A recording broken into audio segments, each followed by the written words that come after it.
Welcome to Uptown Rumble, heavy music in the Bronx. My name is Steven Payne, director of the Bronx County Historical Society.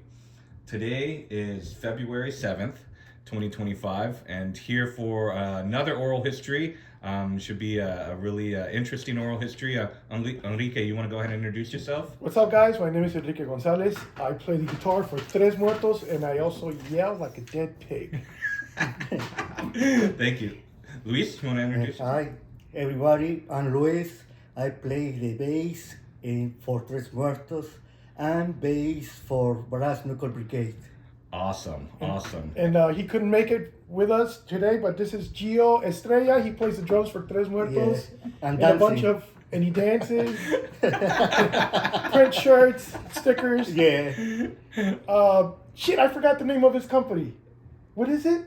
Mm, Well, I'll remember and then I'll put it up. LF is custom, something like that. LFE. Yeah. LFE. LFE Yeah. Custom Designs. Hit Exactly. him up. That's Yeah. right. Yeah. That's right. Yeah, great printer of all kinds of things on any substance that you want. He's printed things on metal, glass, Yeah. all kinds of Yeah. things. Yes. Well, we'll welcome Geo. Hi, guys. Hi, guys. well, thank you both for being here. Let's see, Enrique, you want to start first by talking a little bit about your family history and background and how your family ended up in New York? I was born in Los Angeles, California in 1975. I just turned 50. I lived for a bunch of years between the state of Michoacan and California. At a time, I remember being 6, moving to Mexico, forgetting the English language within 3 months because nobody spoke it there because we moved there to live and maybe never come back. But as everybody knows, or at least the older generation knows, in the 80s there was no work. So there was no money, and we ended up back in California, somewhere in San Diego. I don't remember exactly where, for about 2 to 3 years. After that, back to Mexico, to the state of Michoacan, to a very small town named Jiquilpan. That's where one of the presidents was born and raised. His name is Lázaro Cárdenas. He's the guy that literally kicked everybody out of the oil refineries and brought it back to the motherland. Uh-huh. And in 1989, I came to New York, and I never left. Where in New York did you first settle? New Rochelle, and pretty much I only lived out of New Rochelle for 10 years. I lived for 1 in Mount Vernon, 9 in Yonkers, and after that we bought a house in New Rochelle right by what is now Iona University. Okay. So how old were you when you came to New Rochelle? 14. 14. 14. Okay. And talk a little bit about, what that was like for you, coming to New Rochelle, 14-year-old. Total culture shock. Yeah. Total culture shock. I was used to the West Coast weather, sunny, very little wind. Then you get here, it's the summer, it's humid. I've never experienced that in my life. And then here comes the winter, and the very first snowstorm was a 27-inch snowstorm. And I had never seen snow before that. And all I had was like very thin clothing because none of us knew how to dress here. Yeah, sure. Wow. And did you go to a public school in New Rochelle? I started right in New Rochelle High School, 9th grade, and went there to 12th grade, obviously. And after that, I did 2 years in Harvard on the Hudson, which is Westchester Community College. That's right. That's right. I took liberal arts. I learned how to do everything behind a camera in the TV studio. I learned how to do radio equipment. That's what my ultimate goal was. But eventually, with whatever internships never panned anything out. And back then, it wasn't as equal opportunity as it is now. So I ended up working a construction job, and I already did my 25 years in the union. I can't retire because I'm too young. So you got to put in more years, huh? Yes, not only that, I have a 6-year-old and a 10-year-old, so I got to work. Wow, It doesn't yeah, matter. For sure. Now, when you came to New Rochelle, were you already into metal? I didn't even know what it was. Okay. I was listening to rock en español, Yeah, Soda Stereo, Hombres G, Nanitos Verdes, that kind of stuff. sure. There was some elements that were kind of heavy. Lawrence de Arabia from Hombres G was kind of punkish. It wasn't really so much poppy. And then when I came to high school, somebody literally put headphones on my head, and I believe the very first song and band that I heard was Betrayer by Kreator. Oh, okay. And that just opened up a whole door, and I went to my local, I think it was called Coconuts back then, which is like, I don't know, a Tower Records of Sure. not that long ago. And I bought whatever album was out then, and then from there I went to Sepultura, from Sepultura I went to Sodom. And then somebody told me, if you want to learn bands, look at the thank you section of the little papers that we used to unfold and read for the lyrics. And that from then on, it was just over. And I always had a job since 14. So I always had money, and I always bought more and more and more albums. Wow. So taking it back before someone, put the headphones on your ears, you mentioned that, you were already being exposed to rock in Spanish and all.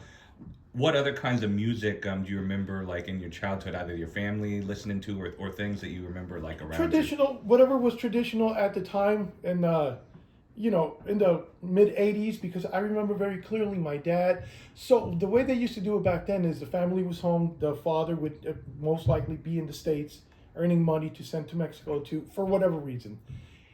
And when my father would come back to Mexico to live or whatever for the 3 months that he would be there, he would bring a lot of copy tapes, because back in the swap meet days, which is a flea market, that was what they sold. Absolutely. It was no bootleg tapes back then. It was like a cassette recorded with just a photocopy of something. Sure.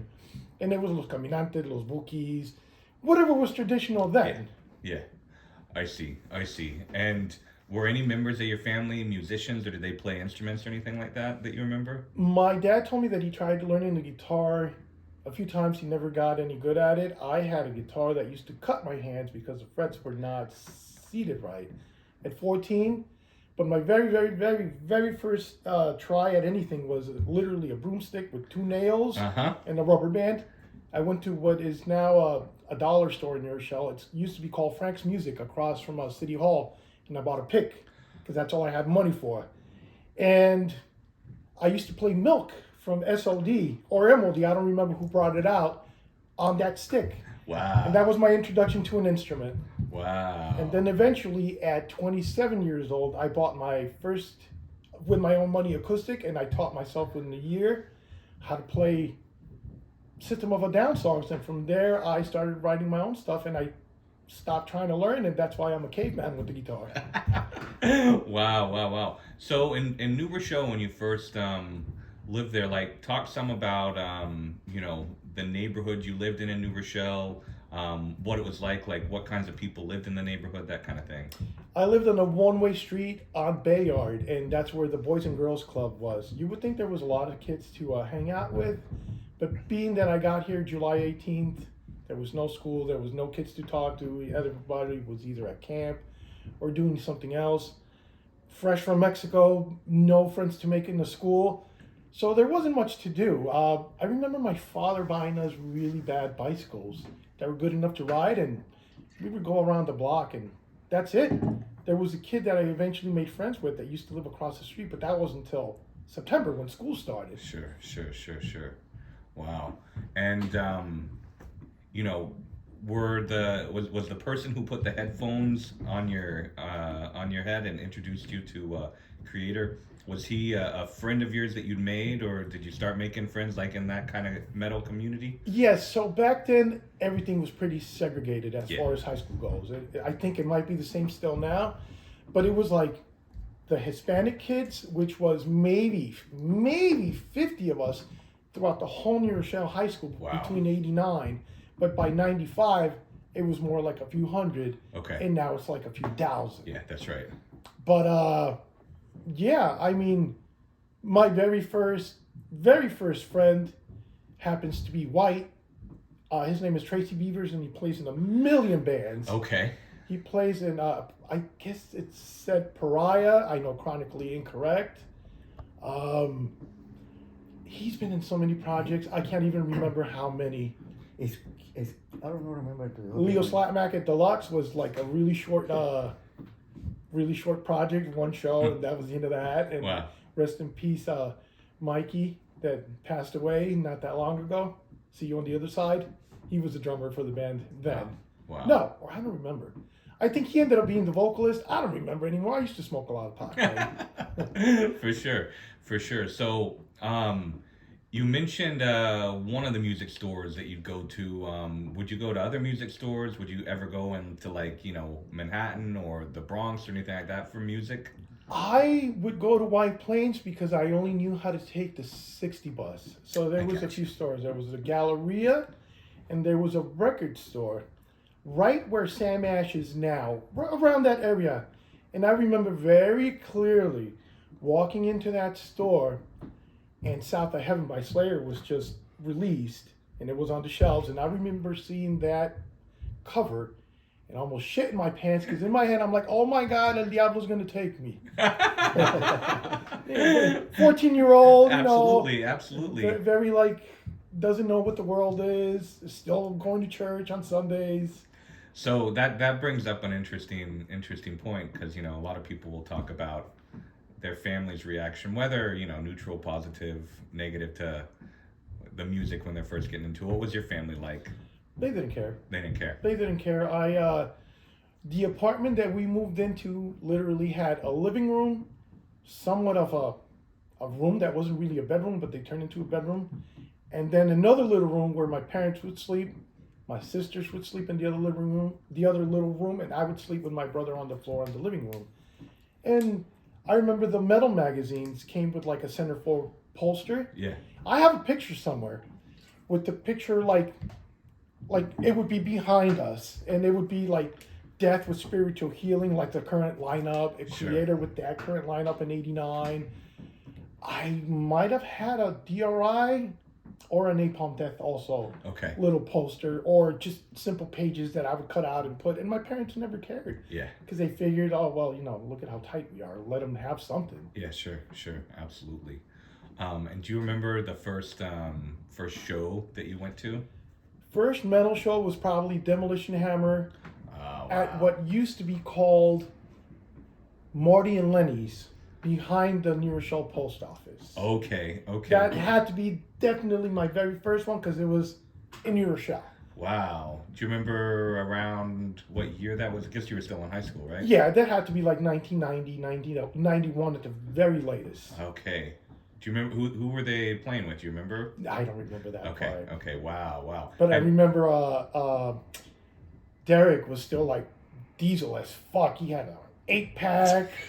He still had the long hair. The next time I saw them, everybody was like older, and I'm a dad now type vision. Yeah. Except for James. James always kept the hair. Wow. Had you listened a lot to Demolition Hammer before that show? Yeah. Yeah. Thanks to Tracy Beavers. Okay, I see. It's a lot of the bands, we were always back and forth with him. Yeah. He was my one constant metalhead friend, because they used to have a car shop on Washington and Charles in New Rochelle, and it was on my way home from high school, so it would be walking on Webster Avenue, make a quick left, stop there for a few hours till they closed, and then go home. Oh, wow. And it was always music blasting. Wow. And always metal. Wow. So what are, aside from Demolition Hammer, what are some of the other local bands that you remember seeing at that time or hearing about? I don't remember the local bands. I'm not gonna lie. Okay, no, that's fine. Because it was a lot. Yeah, sure. It was just a lot then, and everybody was like actually shelling out demos. Like, people were serious. Right across the street from Sam Ash, there was another music store with instruments, and you would see just a lot of kids. They were like guitar virtuosos, and here I am playing one string, and that was that. Yeah. Do you remember other places that you went to shows at, like around that time? Oh yeah. Yeah. What are some of the other venues? The Limelight, for sure. The Limelight. I saw big cartels there. I saw Carcass with Heartwork. Wow. Yeah. And whatever other bands played with them. I don't remember the other bands. Sure. I do remember my very first fest. I don't remember exactly what the lineup was, but Stephen Levin he's from upstate New York. He's been in a bunch of bands. I don't remember which ones right now, but maybe if Anthony Gutter might be able to chime in on this whenever the interview comes out, I'm sure he'll tell us. I remember very clearly it was Suffocation, Grave, I believe Immolation. Wow. And it might have been either Massacre, because I have a picture from that night with Rick Rubin, or Death. Okay, sure. It definitely one of those two bands, and maybe Unleashed also.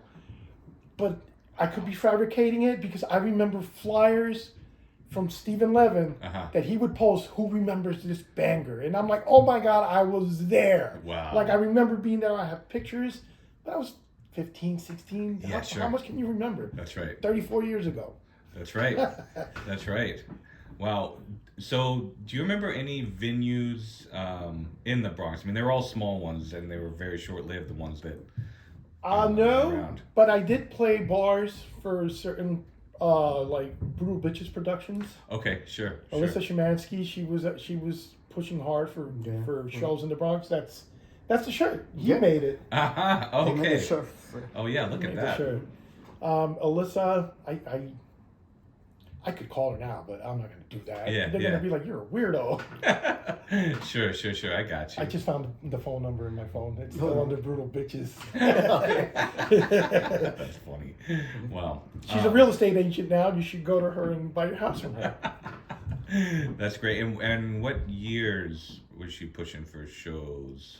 Oh, this was not that long ago. Not that long ago, right? 12 years ago, maybe, when Yeah. we played in the Bronx, more or less. Yeah. I don't remember the name of the bar, but I know that we played with Raza Odiada. Oh, was that at La Jungla, or was that? No, that was later. That was in the Bronx. Was later, No, right? Gleason Bar. Something. Gleason's Bar? Yeah. Oh, Gleason's Bar. I got Okay. you. I got you. That's, I see. I see. Yeah. This is why he's here. Yeah. Well, not why absolutely. he's here, but Yeah. he remembers a lot remembers more. things. Because I was always either really drinking or really stoned. That's why I'm here, because he forgot everything. Oh. He reminded me of today's interview last week. He goes, so how are we going to do where are we going to meet? And I'm like, what are you talking about? And he goes, hello, the interview. And I'm like, fuck. I'm glad you reminded me. That's funny. I That's actually funny. took the day off of work just to do this because I didn't want to, miss it. Appreciate that. No that. problem. My pleasure. Our pleasure. Well, yeah, we're gonna come back to you. But Luis, let's spend some time talking about your history. And we'll start with the same thing. Why don't you talk about your family history and how you ended up in New York? I'm born in Mexico, in Puebla. Okay. And I moved to New York in 96. Okay. Yeah. So I live in Yonkers. So I stay there for all these years. You never lived anywhere else. Yeah. Wow. I love Yonkers, so I stay there. So, and my family live here, my brother, so I stay with it. That guys live in Yonkers, so. And how old were you when you moved to Yonkers? 8 years, I think. 18? Okay. 18 years. I see. And what was it like for you, like adjusting to Yonkers? It's different, so Culture shock. Yeah. Yeah, so because it's more different because not too much Mexicans live there when I moved. So it's more in the winter time, so very cold. And my country, not too much, so Absolutely. that's why. Absolutely. Oh, the winters then were brutal. Yeah. Were you still in school when you moved to Yonkers, or were you out of No, school? I try, but no, I need to work, so work, so for one time I make the school in the afternoon, but I don't have time, so I need to work more, so I work, so I don't stay in school. So. And what'd you start out working at in Yonkers? And I work in dry cleaner. Okay, And I sure. work here, Yeah. Mm-hmm. And were you already into heavy music in Yonkers? No, I need to metal in Mexico. I heard one band, and I heard Sepultura. They go, oh, wow. The fuck. I love Sepultura, so Me too. I one band for Mexico. The name is Trez Muertoz. So I start for metal there. So my brothers sent me here CDs for Metallica. Yeah. Yeah, Metallica and Megadeth. That's what I love more Megadeth. Okay, Metallica, I see the Metallica. Yeah. It's usually one or the other, you know? It's like, Metallica. Metallica. Yeah, I understand. So sorry, but that is I start. So I heard a little bit rock music for Mexico, so bands, but I love more heavy. Yeah. Absolutely. Did you go to any concerts while you were in Mexico?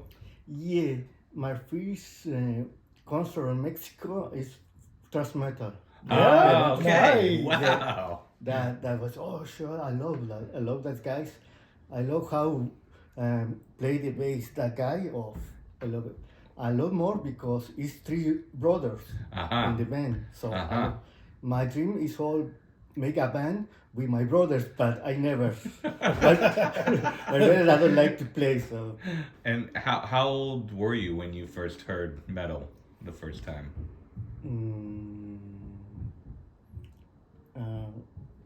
I don't remember. Probably 16, maybe. Yeah. And how would you get like tapes or things like that at the time? Would you go to a music store? Do you get it from friends? Like for friends and go to the music store here in Yonkers. Oh, okay. Tower Records. Yeah, sure. So I'm there. So sometimes my friend send me a copy. So because it cassettes. Yeah. So. Lo-fi. Yeah. Yeah. Exactly. Yeah. So I made it that. I see. And when did you start playing music yourself? Was that in Mexico or in Yonkers? In Yonkers. Okay. In Yonkers, I started because in Mexico, my dream, I wanna play one instrument, but I don't have. So I moved to here to New York.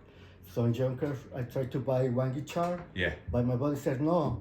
You coming here to work. Come on. Okay, I'm gonna stop. I'm not buying anything. So wow. Another friend, he play guitar. So he say, why not make one band? You and me. I play guitar. They go, no, I wanna play guitar. Yeah. He said, no, I play guitar. You play bass. He go, oh, come on. Okay. So okay. So my friend buy me my first bass. So. Oh, yeah. And what kind of bass was that? Oh wow! I go for one cheap. Yeah. But my friend said no, buy a good bass. So he buy me a LTD. The LTD bass use Tom Arroyo for Slayer. Yeah, sure. Yeah, sure. that one. Absolutely. Yeah. Wow. Oh, wow. Really? Yeah. My friend, yeah, take it. Oh fuck. Wow. He still hasn't changed the strings on it yet. Yeah, oh man, because I took the bass, but I never how tuning my bass. Oh, sure, yeah. So I learned in books because no YouTube in that time. That's so right. I'm looking for books here. Yeah. Wow. And did you got it from a music store in Yonkers? What music store did you get it from? In Manhattan. Oh, in Manhattan. Oh. Yeah. In Yonkers, no. In Manhattan, in Times Square, too many stores there for when music. all of them were there, right? Yeah. Right now, no. Yeah. Okay. Wow. How old were you when you got that bass? 20. Okay. I see. So pretty soon after you got to Yonkers. Yeah, but I not play too much, so I'm work, so I try to learning. Yeah. So a little bit, so I play a little more better and start the band with him. I think I have 30 years. Oh, okay. You were 30? Yeah. Because I was like, no, you were younger than that. Because 25. when we started, I started Compton's Unknown at around 28. Yeah. And then 2 years after that, I was 30. So you were probably like 29, 28. Okay. And what was it? The band you're in now that you started together, or a Trez different Muertoz, band? yeah. Okay. Wow. Okay. I see. So you're still in the first band that you started and still going strong with it. That's awesome. I wanna kick out this guy, but I'm the driver. They ain't kicking me out. yeah, that's why. I'm the only one with a car. My saving grace. Because I like it.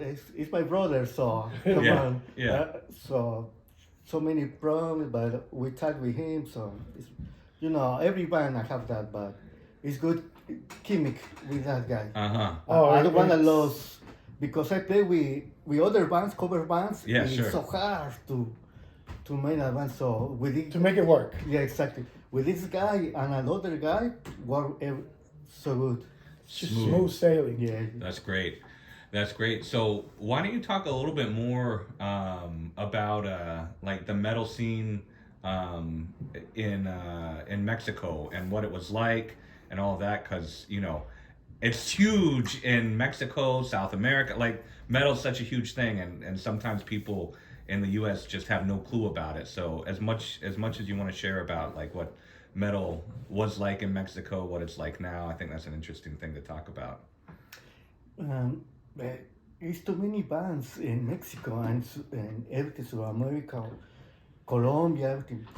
But I like every more death metal, black metal. Yeah, sure. Yeah, that's guys. I love black metal too much there, so death metal too. And right now, deathcore, something new metal. Yeah. Yeah. A lot of bands there, good bands. Yeah. Yeah, it's coming sometimes to play here. Absolutely. In Yonkers. Absolutely. Or in New York. In New York, yeah, sure. Yeah. And when you were first getting into metal, in Mexico, were you getting into death metal and black metal at that time too, or was it just like kind of thrash and stuff? No, I take thrash metal. Yeah. I mean, that's what was around. Yeah. Because black metal then it was beheaded and it was That's so right. poorly recorded. That's right. Yeah. I try to learn more black metal, but no, I feeling no. I know black metal. Yeah. I tried, but I tried. Yeah. Because here in New York, I play in black metal band. I painted my face. Too, wow. But I'm not feeling. Transmania? Yeah. Oh, okay. I'm not feeling good, so I don't know. I don't like that. Okay, I tried now. Nice for me. Yeah. I see. And yeah. So why don't you talk a little bit about I guess forming Trez Muertoz. Both of you can talk about it. But you can start off like you mentioned it a little bit, but what was the process like? How'd you meet this guy? Let's start with that. Oh, it's funny. Yeah, very funny because him I have another band. He played with Tracy, I think. No? Oh no. No, first we met through Content Unknown. Exactly. I saw that band. He played in Yonkers. So I wanna learn him more. In music and play. So he invited me to the studio. To your studio. But that's not how we met though. El coge lechugas. So the original drummer. Oh, yes, true. The original drummer, I saw him. He used to work at a gas station. He was like not the gas pump attendee, but the guy who punched the numbers in or whatever. Sure. And he came to my pump and he said, "Hey, you play in a band?" And I'm like, "Yeah, I do." He goes, "Well, I play in a band too. What do you say you come to my house and maybe we jam a little?" I'm like, "Okay, where do you live?" He gave me the address, and this is MapQuest days. Yeah. Print it off. Print it off. I'm like, "Oh fuck, where's this fucking the house? It seems like it's on a hill." I park. I get my guitar out. As soon as I come in, it's him and someone, and everybody's like, "Oh, this motherfucker! Oh, I know him because I know him. I saw you band him. I saw you. He played in Yonkers, and I'm going to the concerts. I saw. I know him. So. And then I had a practice spot, so he just started coming to the practice spot. Yeah. And then eventually, Contents Unknown was no more, and we just started jamming. And nobody's a musician. Yeah. I don't know. I still don't know what a chord. I know the chords. You ask me to play an E major, I don't know what it is. Sure. I learned, like I said, playing System of a Down songs, which is down tuning. And from then we made our own. So it was kind of like, okay, I'm going to do this 3 times. And after this, we're going to go baka baka for 10 times. Yeah. And till this day, that's how Trez Muertoz writes music. Yeah, because the feeling is good with him. So I said, why not you broke up with the other band? Why you don't come into with us? Yeah, okay, yeah. We tried and tried the first jam. In the first jam, we made 3 songs. It clicked. Yeah. Wow. First night, like 3 hours, 3 songs. Wow. Yeah. That's amazing. And then by the next week, we had lyrics for those 3 songs, and within 2 months, we recorded our first 10-song demo. Wow. It was horrible recording. Yeah, sure. It was one microphone for everything, like a black metal studio. In the recording space that the rehearsal space that you had? I think we did it with one of those handheld tape recorders with a cable with a mic centrally Hey, that's placed. old school. That's how they do it in the 80s too, right? Yeah, for sure. For the second demo, I learned how to use Audacity to put from records to MP3s. Yeah. And I'm like, wait a second, I can do this with the band. Yeah. And that's how we layered our second demo, which is a lot better sound. It's nowhere near as professional as it should be, but it sounds good. Yeah. All the levels are there. It's more professional. Wow. So, Luis, how'd you meet the original drummer for Trez Muertoz? How'd you meet him? That guy, I don't want to mention. There's no more. It's still beef. It sucked the way it ended. Okay. You don't have to talk about it then. I'll talk about it. I don't mind Adam out. He was fucked up. Yeah. He was fucked up because his brother convinced him to leave the band because there was money to be made, and we were like, listen, bro, we don't have a drums.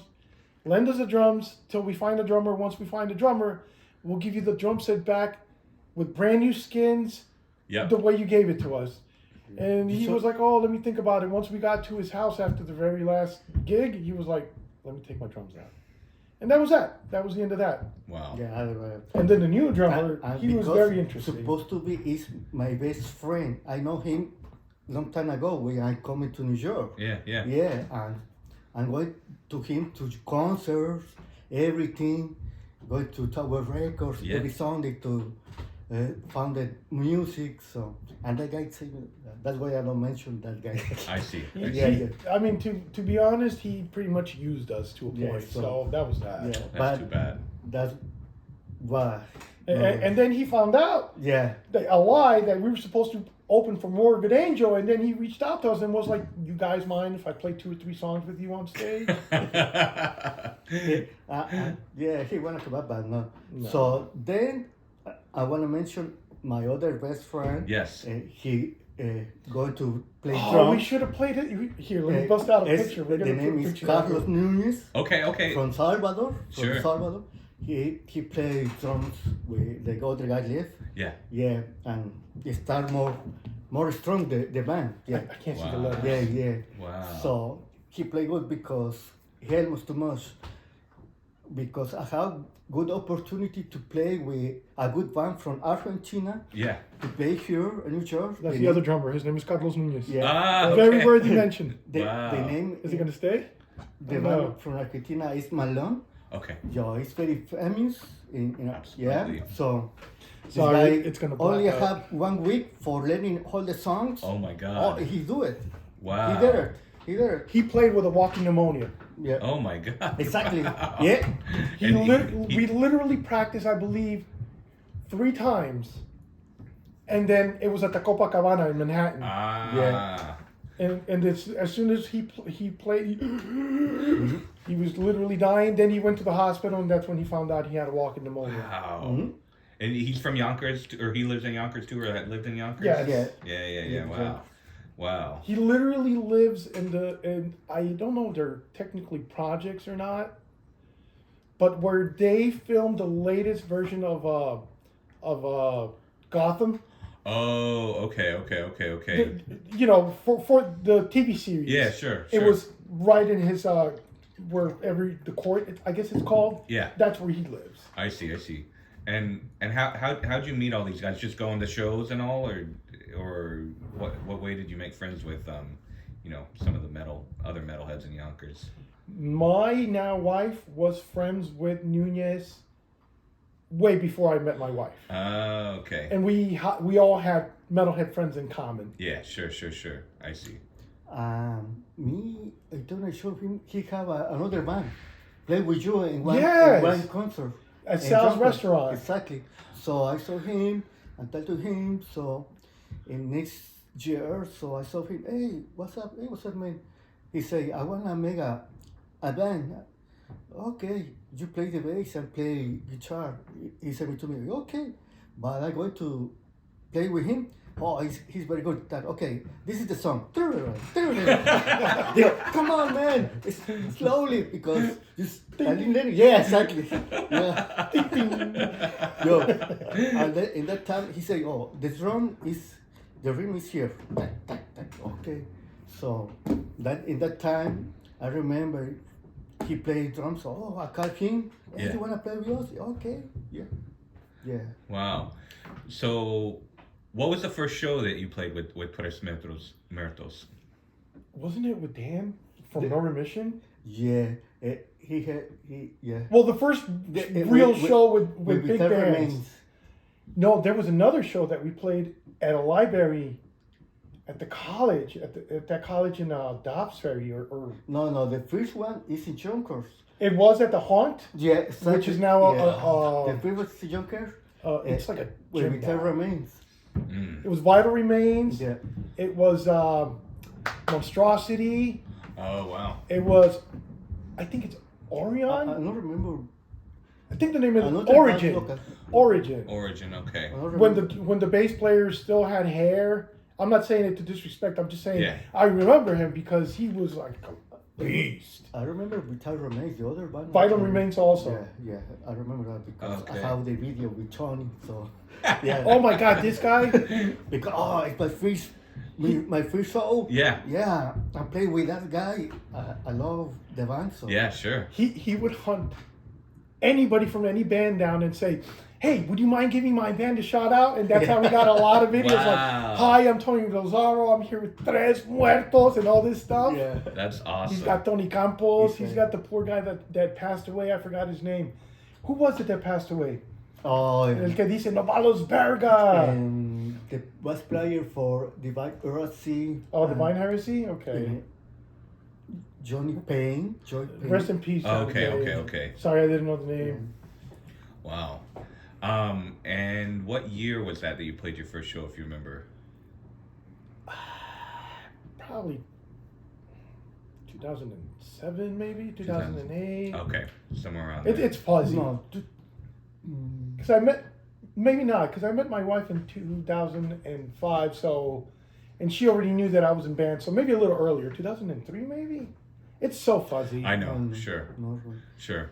With Contents Unknown, it was, I don't remember, because I have flyers at home. I wish I would take pictures. Contents Unknown, yeah. It's more, That's one thing I saved, was flyers from every show. I saved them, and I have them all in the frame. Oh, that's great. So we did a lot of pay-to-play shows, but our name is with a lot of bands. Yeah, you mentioned Morbid Angel already. What other? Oh no, we never played with that. Okay. It was but just we did play with like rumor. Suffocation. We opened up for DRI. Wow. Yeah. Dying Fetus. Wow. Feel free to name bands because I don't remember them all. Huh? What other bands did we play with? We play with. Thanks to Cal Entertainment, who will always put us on. Cataclysm. And when other Master. And at St. Vitus Bar in Brooklyn. All right, R.I.P. Right? Yeah, Cal also put us onto that one. Cal Entertainment. I think he does wrestling shows. It's War Enemy. Sworn Enemy. Warbringer. Yeah, Warbringer. Mark Rizzo.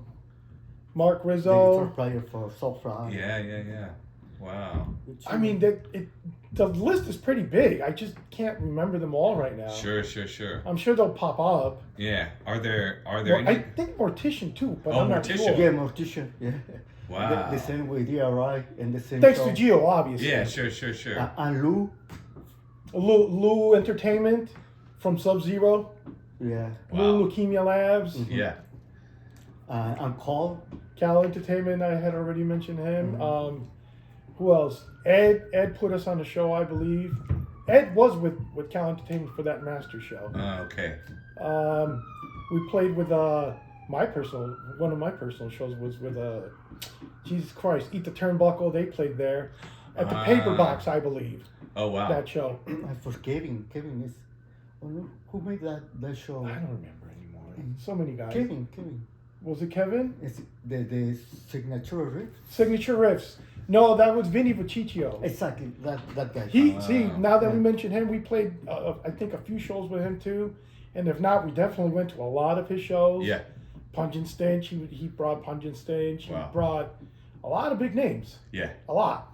It's just it's like a swarm right now, so it's a blockage of info. And the band's been around now for what, maybe 20, almost 25. Who, Punch and Stench? No, Trez Muertoz. Trez Muertoz, we've been active. Our first demo was 2010, so at least 15 years. Yeah, okay. Wow. And I have new songs. We recorded this. Oh, we just recorded like an EP. We re-recorded 2 songs and recorded 3 new ones, or 2?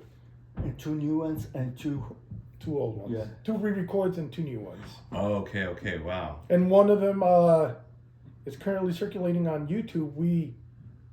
He took the initiative to write lyrics for the deceased from Brujeria, Juan Brujo and Pinche Peach. And we didn't mention Jesse Pintado, but he's still part of that. And the video was shot at Juan's Bar in Queens by Mictlan Entertainment, a friend of ours. And it's got a few. It's got, what does it have now? 1,300 plays, which we've never achieved before. Wow, it's something. That is. But it's thanks to, obviously, tribute to Brujeria. Sure. Which we weren't doing it as, oh shit, if we do this, we're going to get plays. No, It wasn't like that at all. It's just he felt like honoring them, and that's what it turned into. Absolutely. I mean, the music is sick. I like it. Yeah. It sucks if you don't like your own music. I love too that Brujeria. I love too much, so that's why I want to make it. Absolutely. I'm gonna. Well, you guys talk. I'm gonna look at the YouTube just to see. I'm curious now because I haven't checked it in a few days. Yeah. Check it out. Now, what about Jeo? How does Jeo come into the mix with? Oh my God, that's another good story. Jeo bring me a food that day.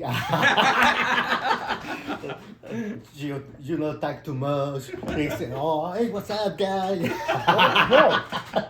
1,500 views. Yeah. 1,500, nice. I mean, to me, it's kind of exciting because whatever other Trez Muertoz videos are out there, they got like 200. Yeah. I know Jeo because he played with Demized. Yeah. He put us on a few shows. Means and for War Records. Other guy make a show, play Demized and Trez Muertoz there.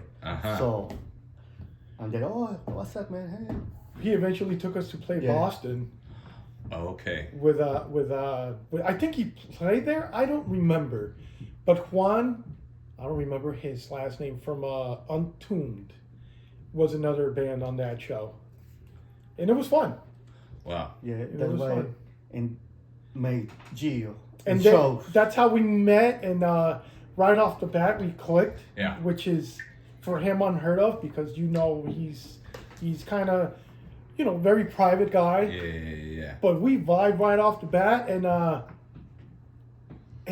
think before we were even in a band, I fixed 2 of his guitars because when I was learning how to play, I taught myself how to solder, and I taught how to retube amps, and all by reading books. Wow. How to restring a tremolo guitar, which if you don't know what you're doing, you're gonna fuck up pretty badly. Absolutely. How to level the whole 9. So he asked me to fix 2 of his guitars, and eventually we knew that he played drums eventually for Demized. Yeah. And we were like, listen, as a favor, we got offered to play at La Boom in Queens.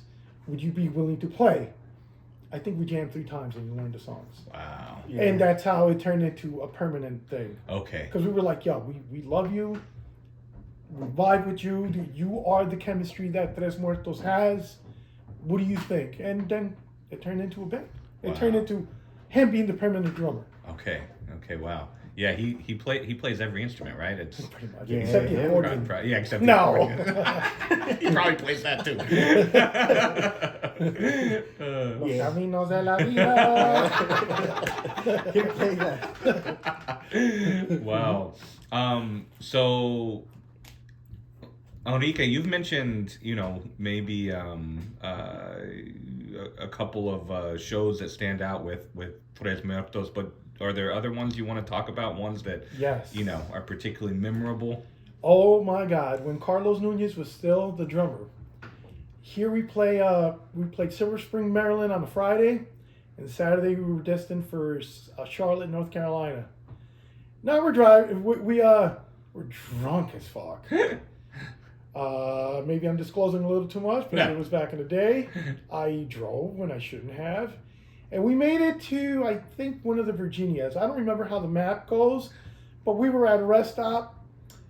And to make the story shorter, once it was daylight again, here's the GPS. No, an actual GPS.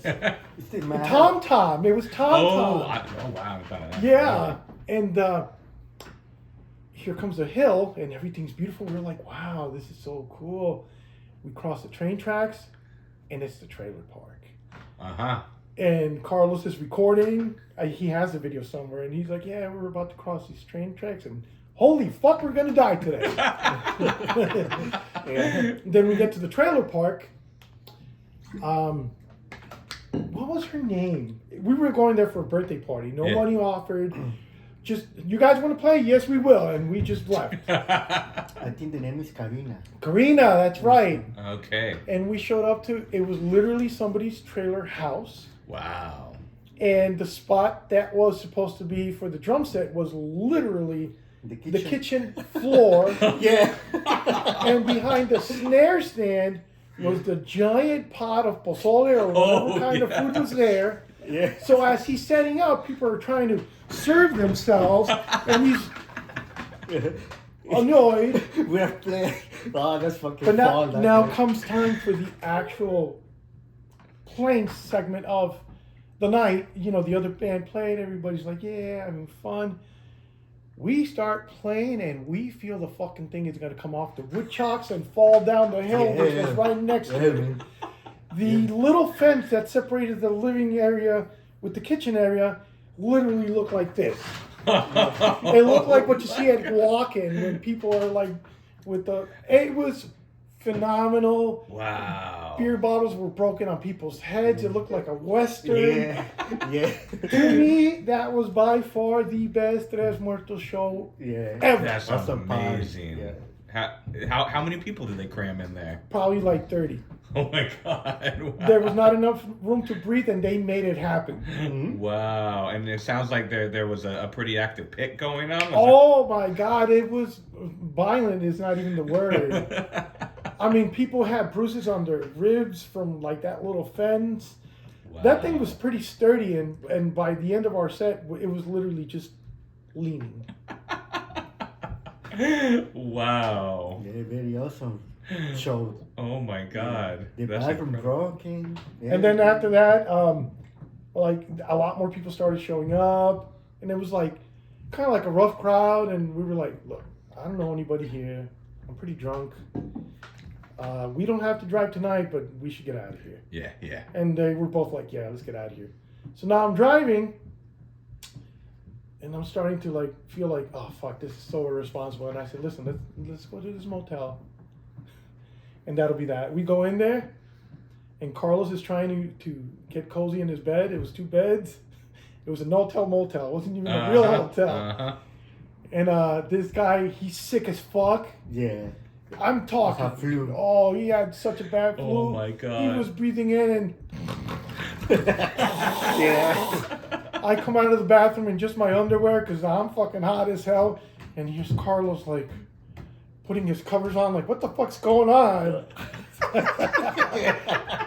So after 3 hours of me trying to sleep, I feel I'm finally sober enough. So I'm like, let's go, guys. We get in the car and I start driving. And then once again, somewhere in the Virginias or somewhere, there was a gigantic accident. And I had warned them both. I'm like, look, in traffic, I'm a horrible driver. I feel like I'm going to fall asleep. Carlos had to drive because he didn't have a license. Yeah. So I'm like, you're going to have to drive. And that was that. And I think we traveled maybe 2 miles in like 3 hours. Wow. It was that bad of an accident somewhere up ahead of 95. But to me, that was by far the best ever Trez Muertoz show. The Silver Spring, Maryland ones were also very good. Yeah. Nowhere near as violent as the other one. Wow. Fun, you know, it was just... Yeah. Put it this way, every single person that showed up to that gig came with a case of beer. Oh my God. Yeah. Every single person that showed up with a case, not a 12-pack or 6-pack, A whole case. Wow. So that's when I was like, okay, we gotta go. Plus, I think I was down to one doobie left, so maybe that was the main reason. And Luis, what about you? What's your favorite show? And is it that one? That one, let me see, remember another one. And the first one, because I play with Charles Remains, I say, hey, what's up, Tony? Yeah. Oh. Tony was very nice. Yeah, very nice with him. Oh, with me, very nice. Hey, what's up, brother? Wow. Gave me good luck with my band. Yeah, hell yeah. He said, hey guys, check out Trez Muertoz. These fucking guys kick ass. Yeah.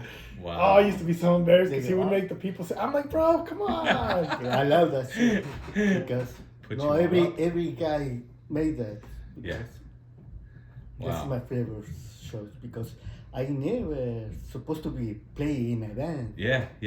I'm playing a band. With Vital Remains. Exactly, yeah. Yeah, that's amazing. Yeah. Wow. So let's hear a little bit more about pits. Have either of you all had any interesting pit stories? Of us being in it? Yeah. I'm 50, and if Brujeria plays the show tomorrow, whether Juan Brujo's there or not, I'm going in. You can't control it. It's just something that's going to happen. Yeah. I feel pretty strong for my age, and all these young bucks can suck my dick. Sorry. You? Mosh pits? Mosh pit? I don't remember. I remember the first one I got really hurt at. I remember that with Pantera. Really? Oh, yeah. Really? Yeah. Wow. Yeah, in the Rochelle bathroom. Oh, okay. Did you get hurt in it, or? Yeah. Of course, it's Pantera. Oh, yeah, of course, yeah. So, this fucking awesome. I'm a little skinny, everybody told me, oh, wow. That's fucking hard, that's so awesome. Oh, what the fuck is this? That's awesome show. Wow. In that festival that I told you about with Unleashed and Immolation and everybody else, there was a lot of skinheads there. Oh, okay. And it was from what I remember, my very first Manhattan show. And I didn't know any better. I didn't know that skinheads were racist. I didn't know. So here's a skinhead tying his boot, and I saw from previous moments earlier, anybody was tying their shoes, somebody would stand in front of them to be like, hey, there's somebody tying their shoe. Yeah. And I went to go cover for him, and I didn't know any better, and he literally pushed me right at my ass crack, and just, like, I felt everything pop. And till this day, I would, you know what, I just realized maybe that's why my back is the way it is, because I have a lot of pinched nerves issues. I had to stretch this morning to come here. Yeah. I have a yoga pillow that my wife is supposed to use for her neck, but I use it literally right above my ass crack. Yeah. And it decompresses my spine, and I sometimes hear it pop. Oh. And that's how I can walk again. Maybe it's that fucking skin. I would say, because I felt that, and I remember the moment, and I just did one of these, and as I just did it, I feel tension there. Wow. And I just got out of the pit, and the rest of the night I was like this. Wow. So that was, wow, that's funny that I just realized that now, fucking 35 years later. Yeah. I mean, jackhammers don't help either. Yeah, for sure. But, you know. For sure, wow. Have you all had any other kind of, like, run-ins with, like, racists in the scene or things like that? Yeah. Yeah, it comes with it. Yeah, for sure. Not that long ago, not that long ago, it's 10 years ago. 10 years ago, what's the name of the club in the city that's uptown where Overkill played? Where is it, uptown? In, like, West Side? I think it's not on the FDR side, the Henry Hudson side. Okay, yeah. Well, it's a very nice venue. It's huge. It might be Latin Quarters, but they changed the name. Okay. But anyways, Overkill was there.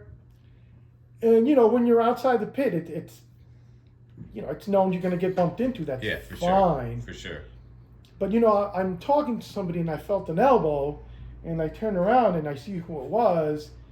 And, you know, the guy's coming around again, and here comes another elbow, only this time I caught him and I kicked him right in the fucking balls. Fuck you, guy. And then that was going to turn into a fight, and Cris Intriago was the one that was like, no, bro, no. Yeah. You're not doing that. Yeah. And they just shuffled me in between other people, and that was the end of that. Yeah. But clearly the kid was like, felt some kind of way about me. And I'm just like, what the fuck? Like, we're all here to enjoy music. Like, that's the point. I know. I've been in a lot of racist encounters. And it sucks, but you move on. Yeah. I don't hate anybody. For sure. Actually, I'm very racist. I'm not racist. I hate everybody equally. Equal opportunity. Yes.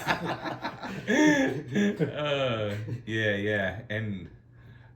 And I forget, have you all played with Trez Muertoz outside of the U.S.? No. Okay. You can't travel. Yes, I got you. But I see that guy go.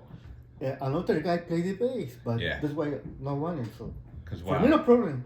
Yeah, but I need to make a good show there because you're going to play bass sucks now. It's not good. We have the contacts. We have the friendships that could literally take us to Mexico. In the good times, I have opportunity to play in Peru, in Canada, and in Germany. Wow, that would be amazing. I mean, for Peru, it's the Lima Fest. That's what it's called, right? A big one. That's one of the largest metal fests, right? Yeah. I mean, it's crazy. His personal friend from eons ago, from New Rochelle, and he eventually left to Allentown, Pennsylvania. Wow. He's got Saludos Paul. He's got his own fanzine. It's called oh my god, Soul Grinder fanzine. Soul Grinder. Okay, I got you.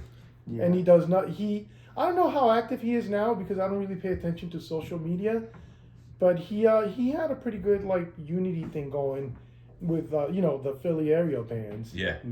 Like a lot of unity, it's good. It's a good thing. Yeah, for sure. He make too many shows every month. Wow. Yeah. Wow. So yeah, why don't you talk a little bit more about the recording process with the different demos and EPs and all that you have recorded at this point. I know you mentioned some of it, but walk us through each one. So before 2010, we recorded with a cassette player, a handheld one with a microphone plugged right into it. We would play 30 seconds at a time and move the microphone spots till we found the sweet spot. And it's not that bad, but it's definitely a demo. How many songs are on that demo? 12. 12? Mm-hmm. Okay. Yeah. 12. Yeah. That's the first one. And a hidden track. Oh, that was originally my song, but for Leo Slatmack Deluxe. It's stupid and it's funny. It fades into porno moans, and then you just hear the count, and then it's I love pussy, and that's it. That's it. And we did that on purpose, and eventually, like months and months and months later, people would contact us. Hey, asshole, I was cleaning my house and I didn't I didn't take the CD out.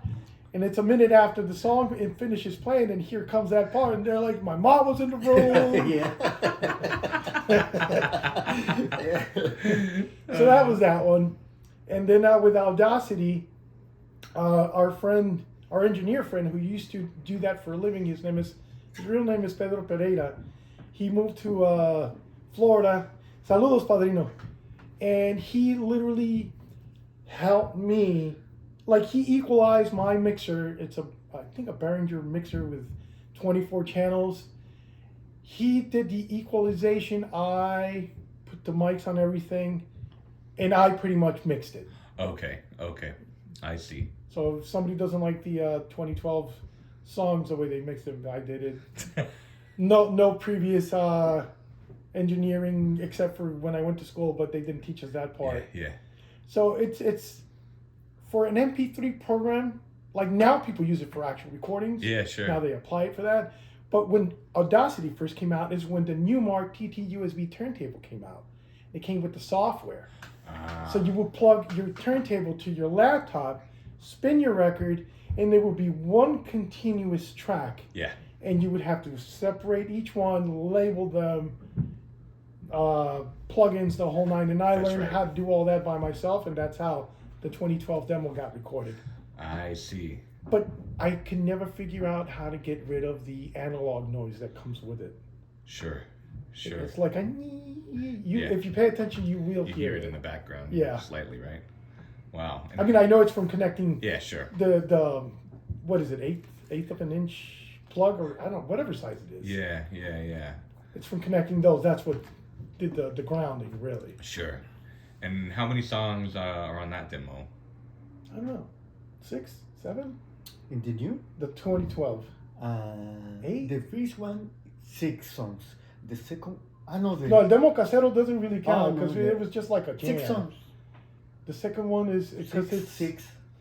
Sicario. Mm-hmm. Fuck, I don't even remember. Sicario, Noticias. Yeah. Bronco Muerto. I have there the demo. Oh, take the demo out. Yeah, let's see him. Yeah. We printed our own stuff. Yeah. Eventually, we put both demos on the single. Like, we used to go to Staples. Yeah, sure. And do the photocopies. I have the masters at home. So this look, this is the one with the two demos on it, and one might be just no, they're both the same. Oh, I see. Okay, Yeah. let me But just. the lyrics are on the inside. inside. Oh, and the old drummer is on that one. Okay, this And the is. first two, really. Oh, okay. This is with the first drummer. Yeah, Daniel. What was his last name? Perez. Don't say that. It's all right. This is the other one, but in this CD I have the 2 demos. Oh, okay. So you Yeah. got both of them. Are Okay. the tracks on the inside of that? I don't remember how we did it. Yeah. Is it that like double layered, the paper? Let's see here.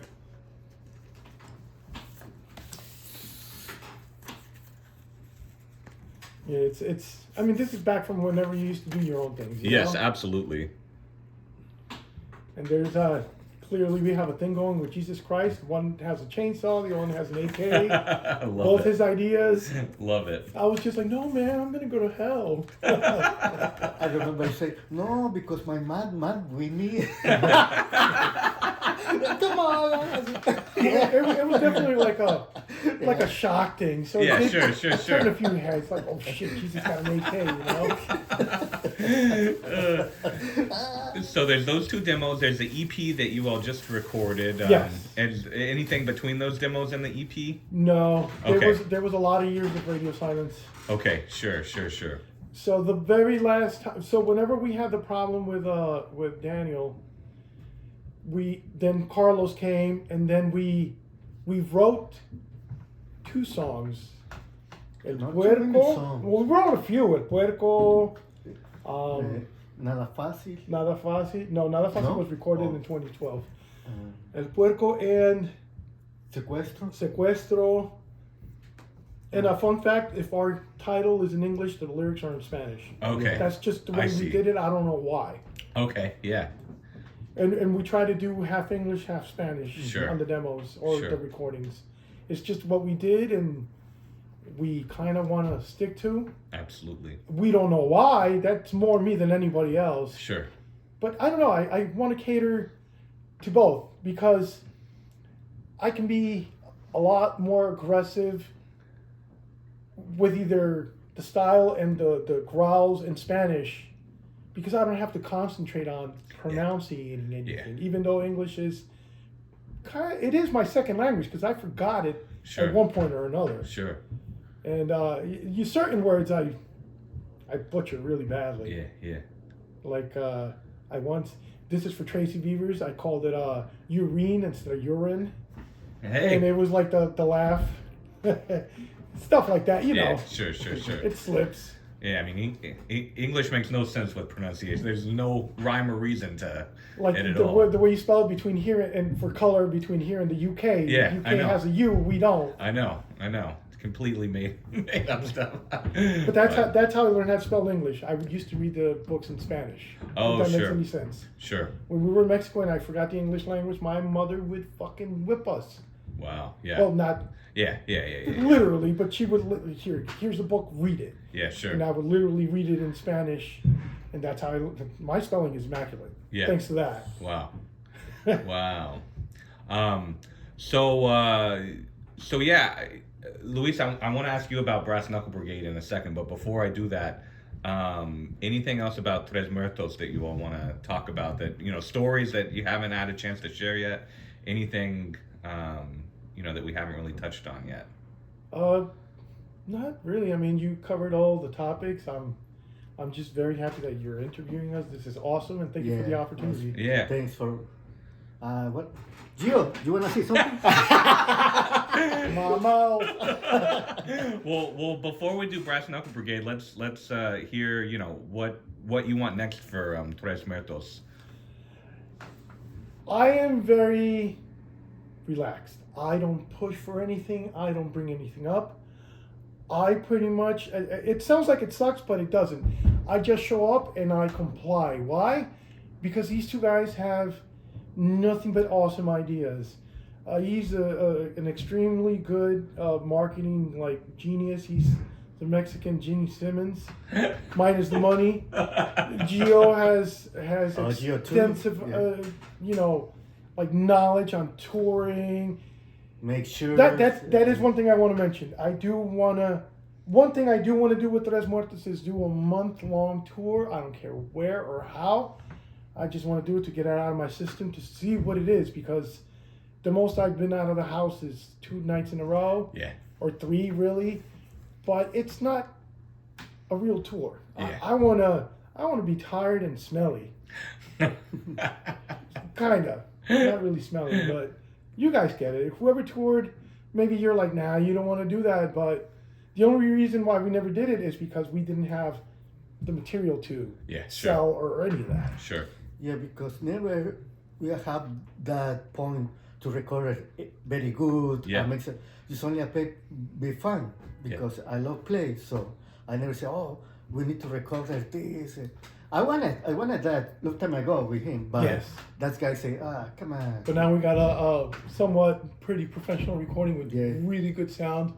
And now the next step is no rush on Geo. But honestly, I just want him to get better and be without pain. Whether he can make it back to the band or not, it's up in the air, and it's up to him. We're not in a rush to replace him whatsoever, because the chemistry that we have, it's just never going to get replaced. For sure. I doubt we're going to find another guy like him or Carlos. It's hard. Yeah. Yes, it's very hard. I'm playing too many bands, and it's very hard to have that chemistry with that guy. So or work. Zero ego. He's just down to earth. No, I'm very good player. The fun that we're having with you, it's kind of like you're not a drummer, are you? No, I played a long time ago. Geo, you're fired. No, I'm sorry. No, it's been I guess maybe almost 20 years since I played, but. How many years did he say had gone by before he got behind the kit for us? Like 10? Yeah. Like 10 years had gone by and he was right in there. That's crazy. Wow. But yeah, that's as far as the future of Trez Muertoz with Geo, it's ongoing. It's just a matter of him feeling healthy, and then we'll go from there. Because I'm a father. I have 2 small children, 5 and 10. No, 6 and 10. Some father I am. And I invest a lot of time with them. Yeah. Comes the weekends, they want to go to the comic book store. If my son is shooting my daughter in the forehead with a Nerf gun, then I got to keep them separated. That happened yesterday. He lost out on video games, so then I had to, lay the law and be like, listen, you're not getting any of this, so let's just move forward and make better choices. It was a lot rougher than that. And are either of your kids burgeoning metalheads? My son loves Black Sabbath. Wow. He loves Metallica. He claims to hate Megadeth. Come on. It's much better Megadeth. And to make that a little bit more fun, I had to tell him, I'm like, look, I don't really like Dave Mustaine's vocals, but the man is a musical genius. Yep. He has a lot of good songs. You can't just hate him for the sake of hating him. Yeah. He has to have done something to you personally for you to say, I hate him. I said, I don't hate the people that were racist to me. But that's another story. And he just looked at me like, what? Because my wife had introduced him to racism. Yeah, my wife is Irish. I'm Mexican-American. So he gets it from both sides. Yeah. He tells me a few things. Wow. So, Luis, anything else about Trez Muertoz before Brass Knuckle Brigade? Anything else you want to mention? But it's only because I'm waiting for these guys wanna play more music with Trez Muertoz. I'm going because I love play. So that's why I'm waiting that guy too many years. I mean, there's a lot of other factors in between, but yeah, once we got Jeo in, it was natural. Yeah. And once Jeo comes back, we're probably gonna write 10 songs in a month. Yeah. That's how it just flows. Yeah, Geo love play. That's why I like it. He love music, and he's very hands-on. This guy too. So that's what is very good. Yeah. One thing I really love about Jeo is he's very bossy, but in a good way. Yeah. He's very pushy. All right, so listen, this riff, we're gonna do it like this. What do you think? Well, let's try it. It didn't work. Okay, let's do it the other way, and then it just flows. Yeah. There's no, well, I think it should be this. It's never an issue. It's just so natural that I am not in a rush for him to get better. I feel like even if we take another year, as soon as he comes back, it'll just be so fast. Yeah. Okay. Literally so fast that it's just gonna rock it out. We play there with some, but very happy all the time. Yeah. We in the practice, every guy very happy. No push. No. Yeah, we get there and there's what happened yesterday. I don't know. I'm here now. Yeah. That's the kind of the vibe we got. That's great. So, why don't you talk a little bit about how Brass Knuckle Brigade came together? How you met everyone in Brass Knuckle Brigade? I know there's more people who came in recently. He stole the band. He stole the band. Oh, let's hear. No, I'm playing. Maybe the people say that right now because it's just tell the truth. Yeah. People need to hear it. Yeah, because so I'm playing with Trez Muertoz all the time. I'm waiting with him because he don't wanna play more because I don't have time. Yeah. So I wanna play. So I'm looking for another band invited me to play. I play after COVID. Yeah. Yeah, the cover finished and the other project say no more. So I wanna play. So I say, I play my music. I start to record everything. Me play the drums, everything. Yeah. I made it. So wow. I have another project. It's Grand Core. So Mamar y pistear culo. Puro mamar culo y pistear. ¿Cómo se dice? Nothing but ass eating and drinking. Yeah, but in Spanish. In Spanish, yeah. So I recorded 2 songs. Yeah. I have ready, but another guy, he made the Brass Knuckle Brigade. The bass players leave. Uh-huh. So he called. I saw my Instagram because after that, we start in the band. I don't have members. Just only start the project, but I don't like it because he wanna start the band with other guitar. I know that guitar. I don't like it. I see. It's I'm very good.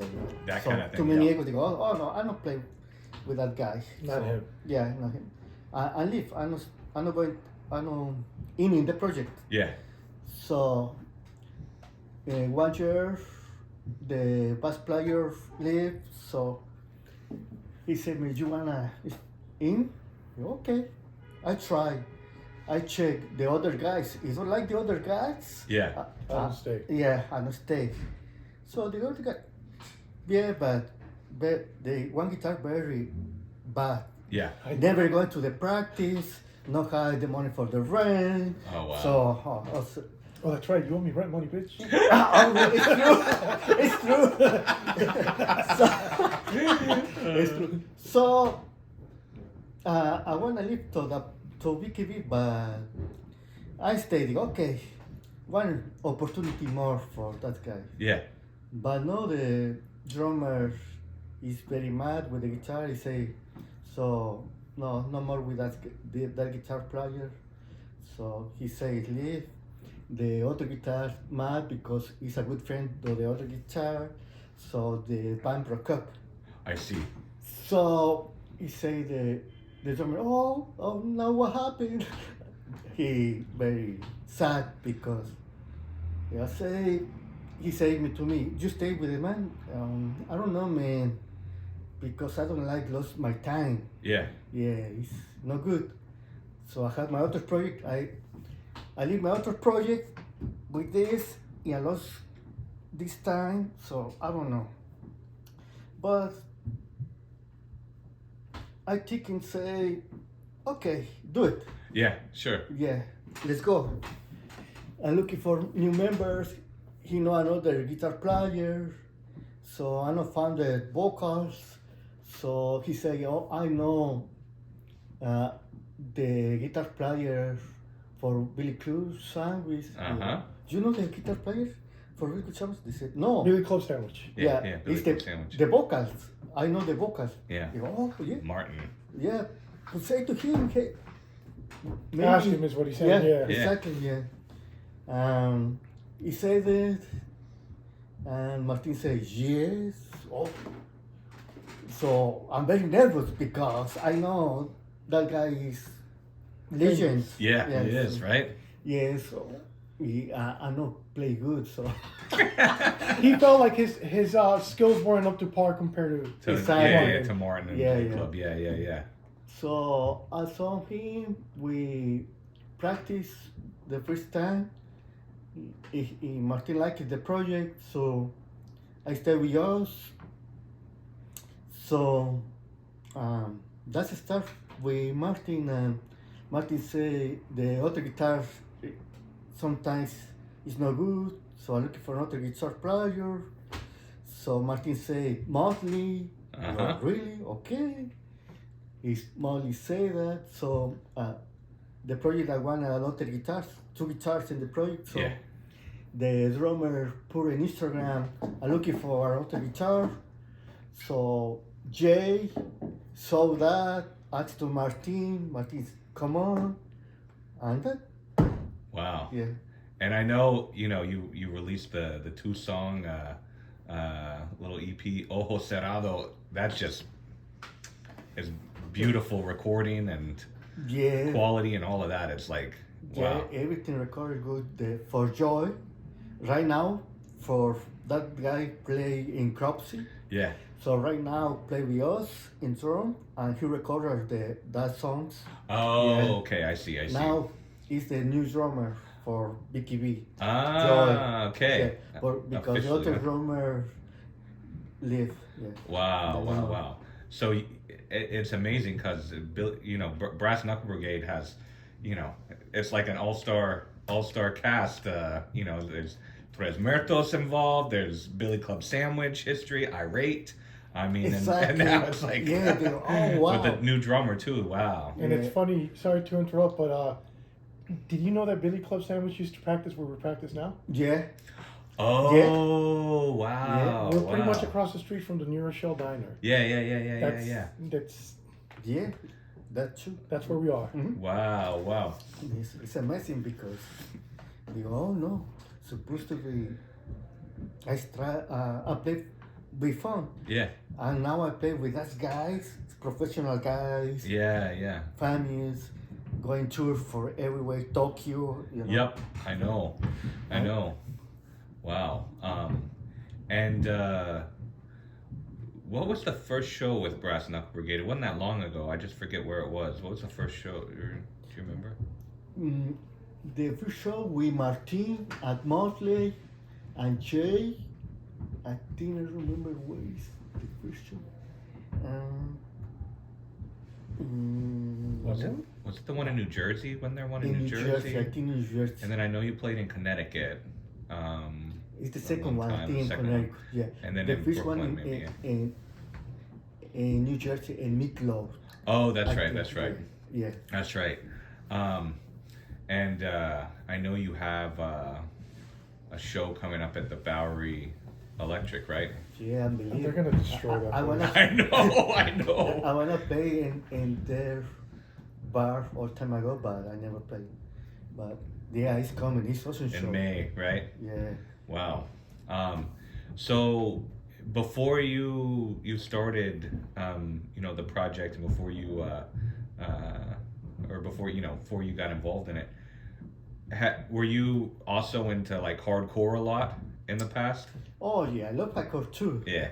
That's why I saw Hybrid. I love Hybrid. I love BOD. Absolutely. Biohazard. Biohazard. Absolutely. 45 to Life.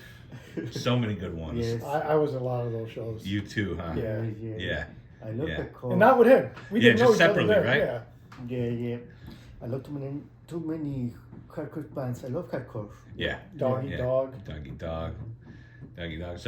So you probably went to a few Billy Club Sandwich shows. Yeah, I before. saw that guys in Yonkers. Ah. That guys played there. So I thought, oh fuck, awesome. That's awesome. Yeah, and now I play with that guys. Yeah, Barney McNabb's, no? At Barney McNabb's? No, I saw that in the Hound. I remember them playing Barney McNabb's, but I could be wrong. No, that guys played there too many times, but I know some. Not that one. Okay. No. I think they played in. I forget the name of it. But there was a small record store that would have concerts there sometimes. Rock and Rex. Yeah, that's it. I still have That records. must have been insane. I still have records from that store with the sticker on the album. Wow. Yeah, I can't imagine shows happening there from how small it was, but yeah. Yeah, I saw that guys there in Yonkers. Oh, wow, so awesome. I love that band. Yeah. Wow. Okay. So same question with Brass Knuckle Brigade. Where do you want to see Brass Knuckle Brigade go next? I think with these guys, I hope, because that guys is very nice guys. Martin is very nice guys. Marty too, Jay too, so Joy too. Yeah. And communist, because that guys I like to work hard. Yeah. So if this guy say this, well it is. I have plans, so I have experience, I have everything and more. That guys love play. I love music, so I think it's coming more better and more better, because it's coming soon. That guy, hopefully not mad with me, because he's coming. Going to play to Colombia in September. Wow. Yeah. Really? Okay. I can go, but say looking for another guy and go. Yeah, that guy's going to Colombia in September. I hope. Wow. Yeah. And you might not be able to. Maybe y'all are keeping this under wraps right now. But are you recording anything else right now? We are working in new songs. Okay. Yeah, it's coming soon, new songs. Maybe I have new song ready for the next shows. Okay. It's coming here for Hardcore Comics. Yeah. That guy's in March. In March. Yeah. Maybe. Yeah. I see. That guy's work hard. Yeah. That was I like because move on. Yeah. Wow. Well, it's also interesting with Brass Knuckle Brigade, Billy Club Sandwich too, but like with Billy Club, they had the same kind of thing where, they intentionally had some of their songs in Spanish, some of their songs in English. Brass Knuckle Brigade too. So, you're in a similar kind of project there. And I mean, it's already the present, but definitely the future of metal. I mean, if and hardcore in general, if you're not singing in Spanish, like the vast majority of people listening to it like aren't going to be able to understand it. So well, I mean, depending on the vocals too, it doesn't matter. No, it's true. Yeah, exactly. It's the same as us. Sometimes no understand too much the lyrics in English. That's right. But I love the music. That's right. So yeah. That's right. Absolutely. Well, anything else that either you want to add about anything that we talked about, anything we haven't talked about today? Anything else to add? I'm drawing the blank. I'm just excited to be here. Thanks for this opportunity, and thanks for everybody's support to the metal here in New York, in Westchester, the Bronx, and for Trez Muertoz and Vicky V. Thanks so much. See you soon. Thank you very much, guys.